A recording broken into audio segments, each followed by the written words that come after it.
If you're looking for a new everyday sauce that can bring excitement to any meal, here's 3 you should try.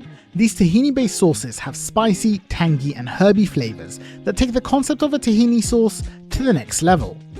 This first sauce is a spicy tahini sauce that's got just the right amount of heat to tingle your taste buds. To get started, you need some red peppers and red chillies that you'll roast to intensify their flavours. Use 2 to 3 full flavoured romano peppers or substitute them with fresh paprikas or bell peppers instead. And for the red chillies, these are a generic medium heat variety, but you're free to use 2 with whatever heat you can handle. Add the peppers to a roasting tray and pour over a little olive oil, then rub that all over the surface so they're well coated. Pop these into a 220°C oven and bake them for about 20 minutes until they come out charred and wilted. Now you just transfer them to a bowl and cover it, then let them rest for about 20 minutes to cool down. Once the peppers and chilies have cooled, it's time to peel off their skins so they don't make the sauce gritty. By keeping them covered, the trapped steam and heat will have loosened their skins, making them easy to pull off. The other thing you need to do is take out the cores so you don't get loads of seeds in the sauce. And now that the chilies and peppers are ready, let's put the sauce together. To a blender or jug, add 100 grams of the roast red pepper flesh and 20 grams of the roast chili flesh.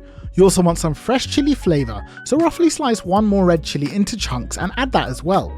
After that, add 30 ml of lemon juice and 1 teaspoon of apple cider vinegar to add some bright acidity to the sauce. You'll also add in 1 teaspoon of honey for light sweetness, 1 clove of garlic, and to season add a 1/4 teaspoon of salt. In terms of tahini, add 65 grams of high quality tahini. We want this to be a tahini sauce, but you don't want to add too much so it doesn't overpower the other flavours.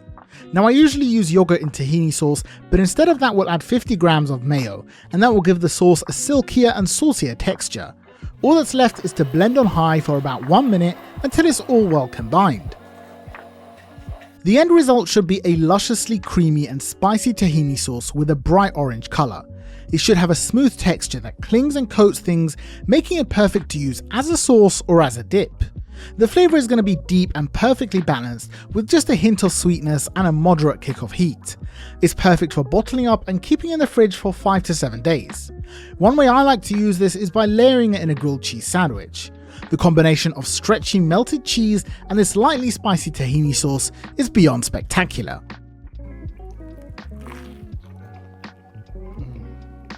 That's got the perfect balance between pepper and spice. And if you thought that spicy sauce was good, this second sauce is a lemony play on a tahini sauce, and it's perfect for when you need some extra tang on your food. To start, you need some Middle Eastern preserved lemons. These lemons can be eaten whole, and they have a deep, tangy and mildly sour lemon flavour, but without any bitterness at all. Take 2 lemons and slice them in half. These lemons tend to have large seeds, so you need to pop them out. Once you've done that, add the lemons to your blender along with 1 clove of garlic. Pour in 5 ml of apple cider vinegar and then 15 ml of lemon juice. For the tahini, add 75 grams, then follow it up with 75 grams of mayo, and to thin out the mixture, 50 ml of water. Now just like before, you'll blend it on high for about 1 minute. The end result should be a silky smooth sauce that is spectacular as a dip, and while this sauce might not have an eye-catching colour, it's packed with tons of lemony flavour. I find it works so well with starchy, sweet and grilled foods to add a bit of brightness, so if you like sweet potato fries, this is perfect for dipping.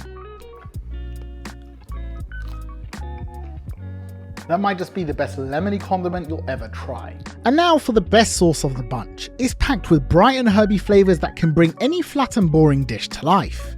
To start, you need 25 grams of fresh parsley. I'm going to use both the stems and leaves, but for the smoother sauce you need just the leaves. Add it to a blender, then you also need to add 25 grams of fresh coriander as well.